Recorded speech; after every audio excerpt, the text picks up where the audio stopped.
সাধু বাবা আমার হাত দিকে কইছিল বড় হওয়ার পর আমি নিচের চুল ফালিয়ে খামো। কথাটা কেমনে কেমনে মিলে গেল দেখেন। বড় হওয়ার পর আমি হলুদ সাংবাদিক হইছি। কিচ্ছু করার নাই, কপালে যদি চুল ফালানো লেখা থাকে তাহলে চুল ফালিয়ে খাইতে হইব। এখন প্রথমে যাবো কেক পট্টিতে, খুব ট্রেন্ডিং আছে, নিউজ বানাইলেই লাখ লাখ ভিউ। তারপর যাবো সিজান ভাইয়ের ভাতের হোটেলে, যাই উল্টা পাল্টা প্রশ্ন করবো। সিজান ভাই যেই তো যাইবো ভুলভাল উত্তর দিব, ভিডিও ছাড়লেই ভাইরাল। আর যেহেতু দুপুর হয়ে গেছে, ফ্রিতে গরুর মাংস দিয়ে এক প্লেট ভাত ছাটিয়ে দিব, কাম হইলো খাওয়ানো হইলো। কি গো ভাই, এই জায়গায় এত মানুষ কে? কি হয়েছে এই জায়গায়? ভাই এই জায়গায় একটা লাশ খুন হয়েছে। ভাই দেখা তো মনে হইতাছে ৬-৭ বছরের কোনো বাচ্চা। নিউজটা নিয়ে নি মনে কি? যা বেটা, এটা ট্রেন্ডিং টপিক নাকি? এটা ছাড়লে কি ভিউ হইব? ট্রেন্ডিং টপিক খোঁজ, যেগুলো ছাড়লেই ভাইরাল। তাইলে ভাই, কন্টেন্ট ক্রিয়েটর শিবন মিয়া আছে না, ও নাকি ওর মায়ের ভাত দেয় না, কিন্তু বিরিয়ানি দেয় 3 বেলা। বিরিয়ানি দেয় কাইটা, এই যে ভাত দেয় না, এই জিনিসটা হাইলাইট করে নিউজ বানাইলে কেমন হয়? এমনি গাই তো আমি তোরে আমার লগে রাখি। হলুদ সাংবাদিক হওয়ার পরে আমরা উল্টা পাল্টা নিউজ বানানি করছি শুরু। এখন থেকে আমি তোর শিষ্য, তুই আমার গুরু। তাইলে বলেন ভাই, আগে এই নিউজটাই বানাই।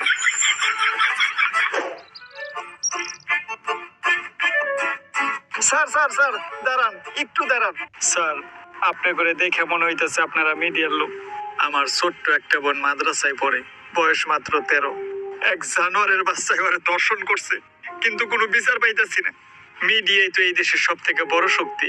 স্যার, আপনারা এই বিষয়টা নিয়ে একটা নিউজ করেন, যাতে আমি আর আমার বোন ন্যায্য বিচারটা পাই। আরে বেটা, এটা কি কোনো বিষয়? দর্শন তো এই দেশে প্রতিদিনই হয়, এটা নিয়ে নিউজ করার কি আছে? ট্রেন্ডিং কোনো বিষয় থাকলে কও, যেটা নিয়ে নিউজ করলে লাখ লাখ ভিউজ আইবো। এক কাজ করো, কেক বানাও আর নাইসে নাইসে কেক বিক্রি করো। এই নাও আমাকে কার্ড। যদি এটা আসলেই করো তাহলে যোগাযোগ করো, আইয়া নিয়ে ভিডিও বানিয়ে দিয়ে দেবো। আর এখন আমাকে সময় একটু কম, স্বপন মিয়ার পারিবারিক বিষয়ে আঙ্গুল দিতে হইব। জান ভাই,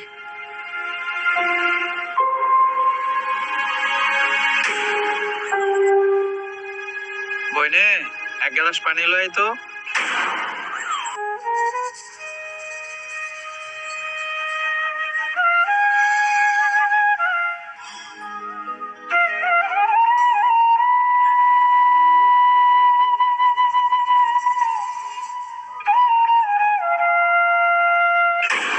এই যে আমি আমার সব মার্বেল এনে রাখলাম। আমি যদি এই মার্বেলটা লাগাইতে পারি তাহলে তোর সব মার্বেল কিন্তু আমার, আর না লাগাইতে পারলে তোর সব মারবেন আমার।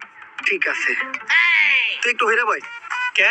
তুই যদি অনেক বইয়ে থাকস, আমি মার্বেল মারলে এই মার্বেলে না লাগলেও তোর মার্বেলে ঠিক লেগে যাইব।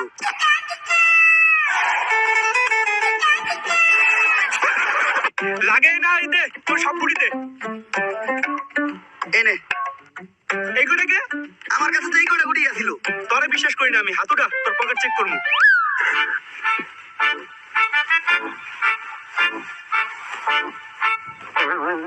কিরে তুই মিশা দোকে লিখা? এই যে বড় বড় দুটো মার্বেল তুই তোর পকেটে লুকিয়ে রাখছ। ওই দুইটা স্যার আলাই কর, আমার পকেট ফুটা। তুই আমার পার্সোনাল মার্বেলে হাত দিছস। আরেকটা মার্বেল আছে যেটা দিয়ে আমি মারছি, ওইটার সামনে ওই করতে পড়ছে।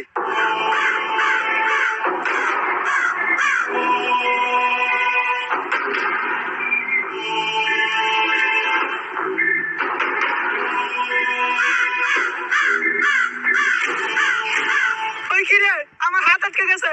ওই তাড়াতাড়ি আয়, আমার এখান থেকে ছুটা।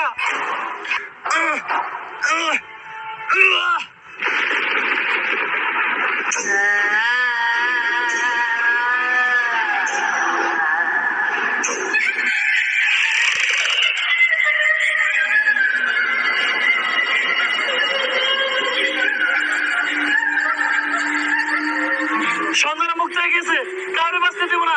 সবাই মরবি, তুই মরবি, তুইও মরবি, তোর নানি মরবো, আমি মরবো। সন্ধ্যারা কাউরে বাঁচতে দেবো না, সবাই মরবি। পালা, তাড়াতাড়ি পালা, তোরা সবাই পালা, মরবি। কে শুনছো না? আর কেন মারবো আমাকে সবাই? আরে ও পাগল, ওর কথায় ভয়টাই পাইস না। ভয়? আর আমি?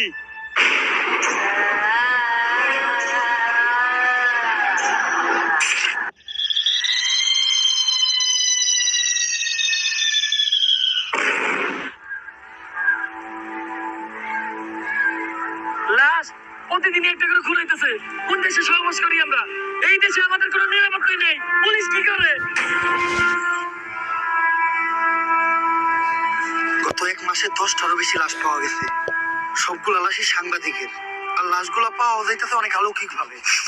আমি একটা রহস্যের গন্ধ পাইতাছি।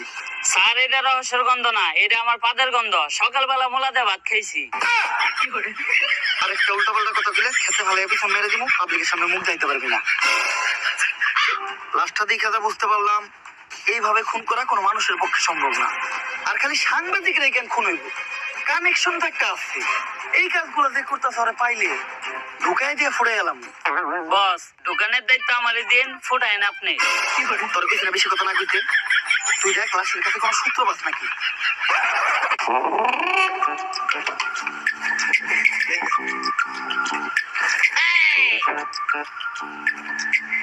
স্যার, কোনো সূত্রই তো পাইলাম না। ভালোভাবে দেখছস তো? কোনো কিছুই পাস নাই? না স্যার, লাশের পকেটে 500 টাকার কোনো নোটই আসিল না। বাই কর, 500 টাকা নোট বাই কর। বন্ডামি কর, পাট পার খেতে ভালো পিছন মেরে দিব, পাবলিকের সামনে মুখ যাইতে পারবি না।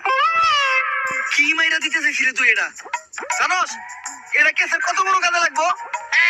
স্যার, আমার ভুল হয়ে গেছে, আপনি আমার মাফ করে দেন। যা, মাফ করলাম। আপাতত 2 প্যাকেট বিড়ি নিয়ে আয়। আপনি না কইলেন এটা কেসের কাছে লাগবো? এমনিতে আমার মাথা গরম, বিড়ি খেলে মাথা ঠান্ডা হইব। আর আমার মাথা ঠান্ডা থাকলে আমি কেসে মাথা কাটাইতে পারবো। এইভাবে এটা কেসের কাজে লাগবো। স্যার, যা করলেন জীবনে, উপরে গেলে জীবনে। টুকায় দিয়ে ফুটে এলাম মনে তোরে। কি দায়িত্ব পালন করো তোমরা? খুনিদের তাড়াতাড়ি ধরে ব্যবস্থা করো, পুরো দেশ গরম হয়ে রয়েছে। এইভাবে এর আগে কোনো সাংবাদিক খুন হয় নাই। স্যার, খুনগুলো অনেক অলৌকিক ভাবে হইতাছে। এই এরিয়াতে যখনই কোনো সাংবাদিক ঢুকতেছে তখনই ওরা মেরে লাইতেছে, আর কোনো চিহ্নও রাখতেছে না। স্যার, এই যে আপনার বিড়ি। আর বাকি যেটি আবার ছড়ি টেহা পাচ্ছে উল্টা, আরো আমার 80 টাকা ভরা লাগছে। আমার 80 টাকা দেন। এত দিয়ে লাগলো কে? স্যার, বিড়ির দাম বাড়ছে। দোকানদারে যাই দিকাম। আরে স্যার, আমি তো মজা করছি। বিড়ি কিনছে 80 টাকা দেয়া, এই যে আপনার 420 টাকা পাচ্ছে। টুকায় দিয়ে ফুটে এলাম। আরে বেটা, ফাও পেচার বাদ দিয়ে খুনিরে কেমনে ধরা যায় ওইটা চিন্তা কর। স্যার, খুনিরে ধরার বুদ্ধি একটা আমার কাছে আছে।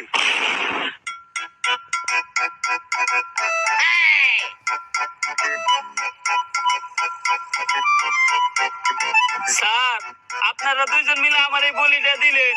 আরে তুই কোনো চিন্তা করিস না, আমি আর স্পেশাল আছি। আমরা থাকতে তোর কিছু হইতে দিব না। আমার আমাকে জীবন দিয়ে হইলো তোরে বাঁচামু। এই তুই এনে থাক, আমার খুব মুতে ধরছে রে। স্যার, মুতে তো আমারও ধরছে। চলেন দুইজন মিলে একলগে মুইতাহি। এই তুই এই জায়গার বিষয়টা দেখিস, আমরা একটু মুইতাহি। স্যার, আপনারা না কইলেন আপনারা আমার জান বাঁচানোর লিগে জীবন দিয়ে দিবেন? আরে বেটা, জীবন দিব তো কইছি, মোতাটকা মতো কই নাই। থাক মুইতাহি।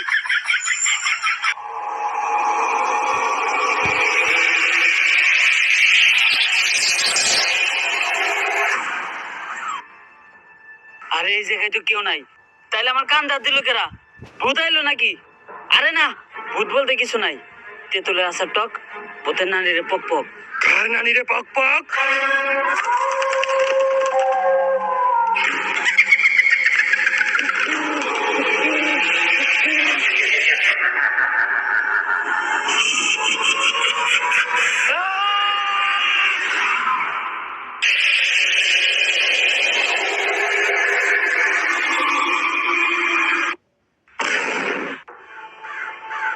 ওকেরা আর আমাকে কনস্টেবল কই? নিয়ে গেছে, সঞ্জনারে নিয়ে গেছে। বাঁচবি না, তারা কেউ বাঁচবি না। সঞ্জনা আজ থেকে যদি বাঁচতে চাস, জলদি করে তারা তান্ত্রিক লালুর কাছে যা। কারণ তান্ত্রিক লালু ছাড়া সঞ্জনারে কেউ আটকাতে পারবো না। বাঁচবি না, তারা কেউ বাঁচবি না। তার নারীরা বাঁচবো না, আমি বাঁচবো না। যদি এই পাগলের কথাই সত্য হয়, তাহলে তো আমাকে তান্ত্রিক লালুর কাছে যাইতে হইব। কিন্তু তান্ত্রিক লালুটা কি? আমি চিনি, উনার নাম তান্ত্রিক লালু। উনার 2 পাশে থাকে 2 কালু, একটা একটু বেশি গালা আর একটা একটু কম। তান্ত্রিক লালুই হইল সব ভূতে গজম।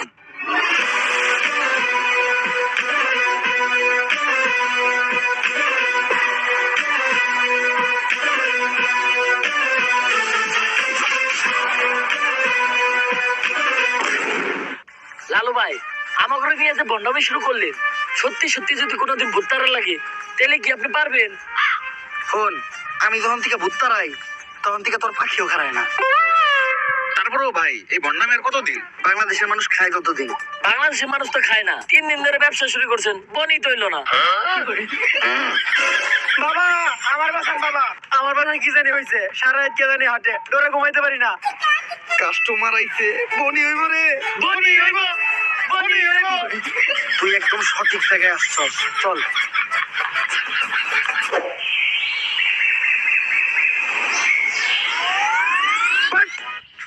তুই ঠিকই কইছিলি, তোর এই বাড়িতে কিছু একটা আছে, আমি সিগন্যাল পাইতাছি। কিন্তু বাবা আমার বাড়ি তো এটা না, আমার বাড়ি তো আরো সামনে। আরে সামনে আর কি, ওইটার সিগন্যাল আমি এন থেকে পাইতাছি। আমার ক্ষমতা সম্বন্ধে তোর ধারণা নাই, আমি যা যা কমু তাই তাই মিলা যাইবে। প্রতি রাইতেই তোর বাসার থেকে নুপুরের আওয়াজ আহে না, রাইত তৈলেই টিনের চালে কেউ না কেউ ঢেল মারে না, তাইলে অন্তত ঘরের জিনিসপত্র ভাঙচুর করে, এইটাও তো করে না।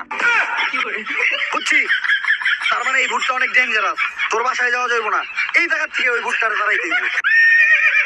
ভুট তাড়ানোর লেগে যে জিনিসগুলো আনতে গেছিলাম ওই জিনিসগুলো আনছস? হ্যাঁ বাবা আনছি, এই নেন আপনার রুটি গলা আর মোমবাতি। কিন্তু লালু ভাই, ভুট্টা রাইতে আবার রুটি গলা লাগবো কেন? আরে ভুট্টা আমি খালি মোমবাতি দিয়ে দাঁড়ামু, রুটি গুলো তো আমার নিজের খাওয়ার লেগে আনছি। নে তুই মোমবাতিটা জ্বালা, আমি মনে মনে মন্ত্র পড়তাছি, মোমবাতি জ্বালানোর লগে লগে ভূতে নেয় হাজির হইবে। লালু ভাই, মোম জ্বালাইলে কি আসলে কোনো ভূতাইবো?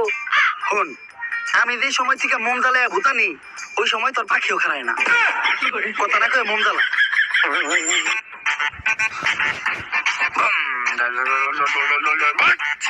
আইছে, আমি স্পষ্ট দেখতেছি ওই জায়গায় আইছে, কানাই দেখছে, তার মানে ওই ভুট্টা তোর বাসা থেকে বাইরে এই মোমবাতির ভিতরে আইছে।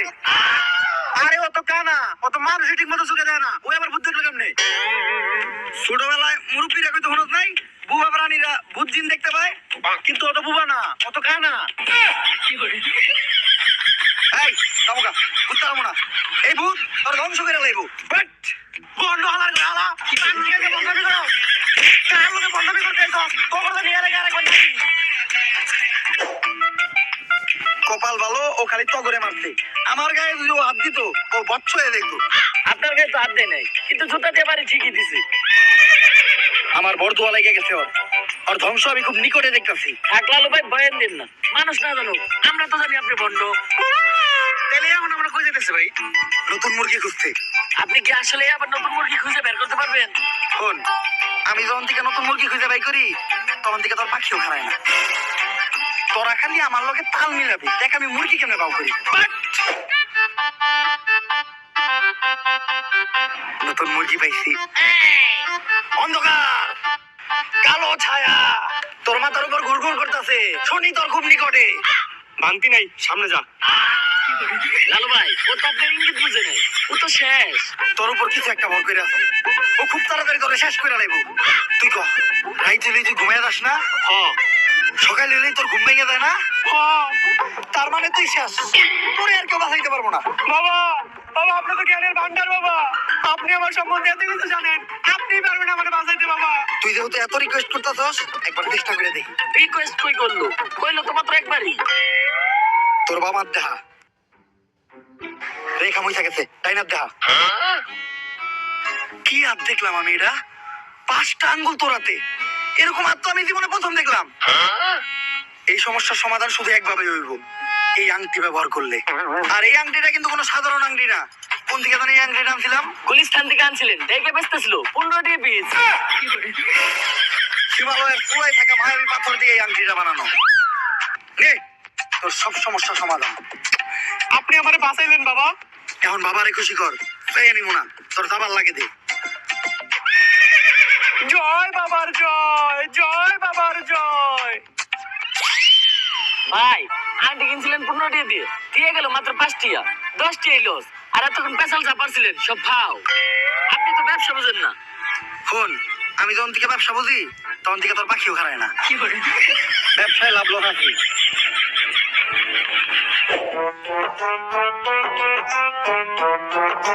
দাঁড়ান লালু, পুলিশ আমাকে রাস্তা আটকে লোকে রে, আমরা যে বন্ডামি করি এটা নিয়ে কেউ আবার মামলা টামলা করলো নাকি?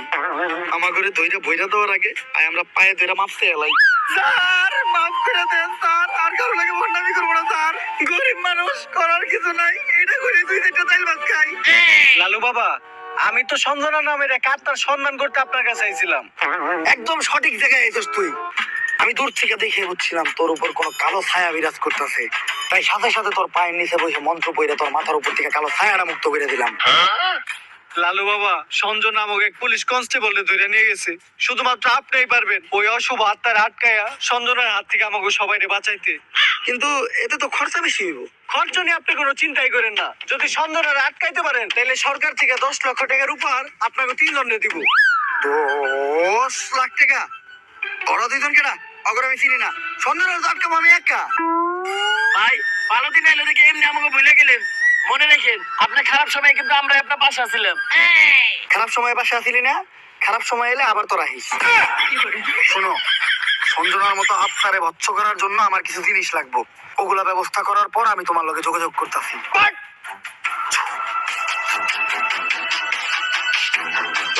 ভাই তুইলে বাইরে একা বাইরে তো ভয় পাই, আমি নাকি আত্মা ধরবো। এটা কেমনে করবো আমি? লালু ভাই পুলিশের তো কথা দিয়েলি, কিন্তু আপনার কোনো ট্যালেন্ট তো আপনার ভিতরে নাই।